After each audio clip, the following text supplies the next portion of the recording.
Magandang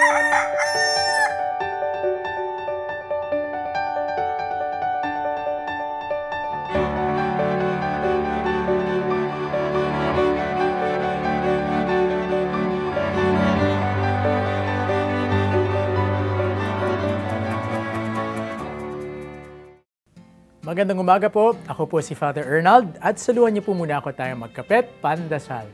Napansin ko magbuhat na nagsimula ang pasukan kung paano ang ilan sa ating mga kabataan mismo ang gumagawa na po ng paraan upang makatipid. Halimbawa, ang mga hindi pa nagagamit na pahina ng mga lumang notebook ay pinagsasama-sama upang makabuo ng bagong notebook. O di kaya naman yung mga swelas na medyo pudpud na, pinapalitan lamang po upang magamit po ang kanilang sapatos pong muli.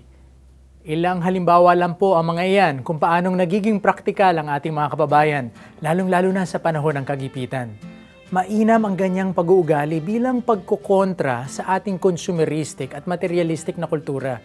Bagamat ipinagkakaloob po sa atin ng ating Diyos ang mga pangangailangan po natin, pati mga pangangailangang material, hindi naman niya naisin na doon na lamang umiinog ang ating pamumuhay. There's more to life than just buying stuff, ika nga.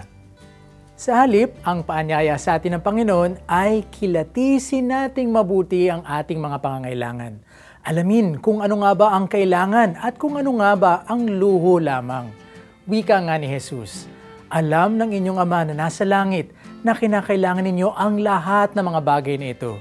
Ngunit, hanapin muna ninyo ang paghahari ng Diyos at ang Kanyang katuwiran, at ang lahat ng mga bagay na ito ay idaragdag niya sa inyo.